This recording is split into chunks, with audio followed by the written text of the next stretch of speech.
आज का दंगल दक्षिण के लाल किले में बीजेपी की दस्तक पर है। पीएम मोदी आज केरल के दौरे पर गए थे। तिरुवनंतपुरम में, जो केरला की राजधानी है, उसमें 2 नई अमृत भारत ट्रेनों को उन्होंने हरी झंडी दिखाने से लेकर CSIR इनोवेशन हब और मेडिकल कॉलेज में रेडियो सर्जरी सेंटर की शुरुआत तक कई विकास योजनाओं की सौगात केरल को दी है। सरकारी दौरे के साथ प्रधानमंत्री मोदी ने तिरुवनंतपुरम में बीजेपी की जीत का जश्न भी मनाया। दरअसल पिछले लोकल बॉडी चुनाव में, यानी जो महानगर पालिका के, नगर पालिका के, ग्राम पंचायत के चुनाव हुए थे, उसमें तिरुवनंतपुरम नगर निगम के अंदर एनडीए सबसे बड़ा गठबंधन बनकर सामने आया हुआ है। केरल के भीतर भारतीय जनता पार्टी के गठबंधन को मिली यह पहली जीत मानी जा रही है। एलडीएफ की सत्ता वाले इस नगर निगम में एनडीए ने 101 में से 50 वार्डों में जीत हासिल की है। इस जीत को केरल में बीजेपी और एनडीए के बढ़ते कदम और उम्मीदों से जोड़ा जा रहा है। प्रधानमंत्री ने आज भी जो रैली की, उसमें बार बार यही कहा कि जिस तरह गुजरात में नगर निगम की जीत से बीजेपी की सत्ता का सफर शुरू हुआ था 1987 में, गुजरात के भीतर भी इसी तरीके से, जब भारतीय जनता पार्टी गुजरात के भीतर कोई बड़ा दल नहीं था, जनता दल और कांग्रेस के बीच में बीजेपी ने एक नगर निगम में जीत से शुरुआत की थी। उसकी याद दरअसल प्रधानमंत्री दिला रहे थे। उसी तरीके से वही शुरुआत केरल के भीतर भी हो चुकी है। यह और बात है कि केरल में बीजेपी पिछले चुनाव में एक सीट भी नहीं जीत पाई थी, लेकिन इस बार बीजेपी को भारी उम्मीद है और इसी उम्मीद में बीजेपी अपनी रणनीति पर आगे बढ़ रही है।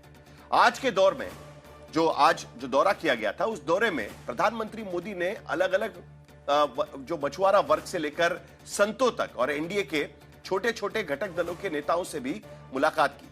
आज के तिरुवनंतपुरम की रैली में प्रधानमंत्री मोदी ने लेफ्ट के मोर्चे एलडीएफ और कांग्रेस के मोर्चे यूडीएफ दोनों पर ही जोरदार हमला बोला। ये तस्वीरें आप देख सकते हैं, जो रोड शो तिरुवनंतपुरम के भीतर प्रधानमंत्री मोदी कर रहे हैं।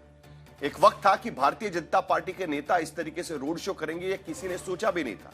लेकिन तिरुवनंतपुरम में नगर निगम में जीत के बाद भारतीय जनता पार्टी वहां पर अपना दमखम दिखाने की कोशिश कर रही है। बीजेपी को तीसरे विकल्प के रूप में विकास की बात करने वाली पार्टी प्रधानमंत्री बता रहे थे, और एक तरफ सबरीमला मंदिर में चोरी मामले का जिक्र उन्होंने किया, तो दूसरी ओर कांग्रेस को इंडियन नेशनल कांग्रेस की जगह पर मुस्लिम माओइस्ट कांग्रेस भी कहा है। तो आज के दंगल में दरअसल हम यही चर्चा करेंगे कि क्या केरल में जो लेफ्ट का आखिरी गढ़ बचा हुआ है, उस पर भारतीय जनता पार्टी जो दावा बोल रही है, उस दावे में कितना दम है, वो कितना कामयाब हो पाएगा। केरल में अगले 3 महीने के बाद चुनाव होने जा रहे हैं। लोकल बॉडी में बीजेपी की जीत का 0 सीट वाली बीजेपी को सत्ता के गलियारे तक नहीं, लेकिन कम से कम उसके नजदीक पहुंचाने में कितनी मददगार यह जीत साबित हो सकती है, ये तमाम सवाल है। हम कुछ आंकड़े भी आपको बताएंगे, लेकिन पहले यह रिपोर्ट देख लेते हैं। मैं आपको कांग्रेस से भी सावधान करने आया हूं।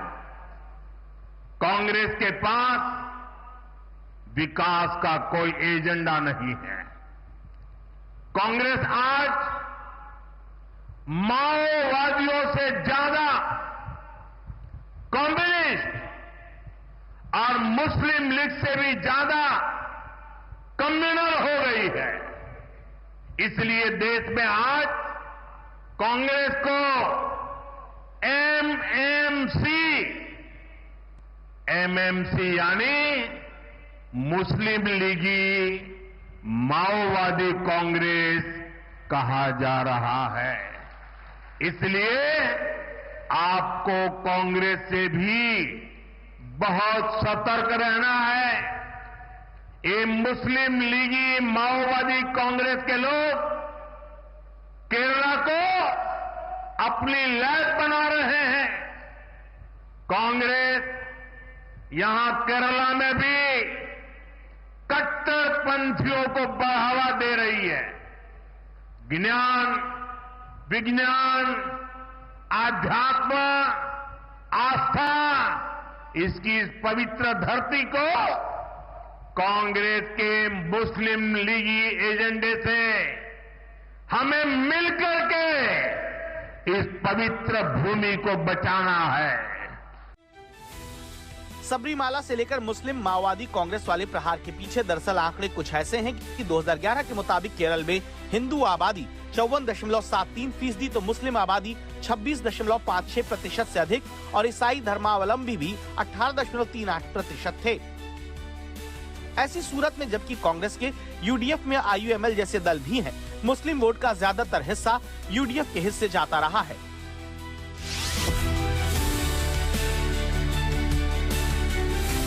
ऐसा क्या हुआ कि त्रिपुरा में 30 साल से ये लेफ्ट वालों की सरकार चल रही थी और उसके बाद वहां की जनता ने तंग आकर के, थक करके बीजेपी को मौका दिया और आज दोबारा वहां बीजेपी की सरकार चल रही है और वहां एलडीएफ का नामो निशान नहीं बचा है, लेफ्ट का नामो निशान नहीं बचा। बंगाल देखिए, 35-40 साल तक लेफ्ट ने राज किया था, वहां सरकार बदली और उसने लेफ्ट के खिलाफ जंग किया और परिणाम क्या हुआ? आज बंगाल में लेफ्ट वालों को चुनाव लड़ने के लिए उम्मीदवार नहीं मिल पाते हैं, लेकिन केरल में ऐसा नहीं होता है, इसलिए क्योंकि दोनों की मिलीभगत है। 5 साल तुम बैठो, फिर 5 साल हम आएंगे, न हम तुम्हें परेशान करेंगे न तुम हमें परेशान करोगे। केरल में सत्ता की कुंजी तक पहुंच बनाने के लिए पीएम मोदी ने ऐसी मिसालें भी पेश की, जिसमें बंगाल में लेफ्ट की बदहाली से लेकर त्रिपुरा में बीजेपी की बुलंदी तक की मिसाल दी। पीएम मोदी ने कहा कि अब केरल की बारी है जहां कमल खिलने वाला है। He doesn't know the ABC of Communist Party's ideology. Of course, he is a Pakka Sanghi and he is ill-famous for his these types of speeches. Whatever it is, Kerala is a land of secularism. So the BJP's sinister attempts and other communal elements attempts to fetch, to get something in Kerala, it's not going to happen. Left चाहे अपने लालगढ़ को लेकर जितने दावे कर ले, लेकिन जमीन के हालात बताते हैं कि केरल में बीजेपी का हौसला यूं ही हाई नहीं है। 20 जनवरी को हुए वोट वाइब सर्वे के मुताबिक केरल में 22.7% लोग महंगाई से परेशान हैं, 18.4% लोग भ्रष्टाचार को लेकर चिंतित हैं और 18.2% लोगों के लिए बेरोजगारी बड़ा मुद्दा है। इतना ही नहीं, आधे से ज्यादा लोगों में मौजूदा हुकूमत के खिलाफ सत्ता विरोधी लहर नजर आने लगी है। ऐसे में बीजेपी फायदे की उम्मीदें पाल रही है। खासकर एसआईआर के बाद केरल में नए वोटर लिस्ट पर भी नजर होगी, जिसका असर चुनाव और नतीजों पर पड़ सकता है। आज तक ब्यूरो।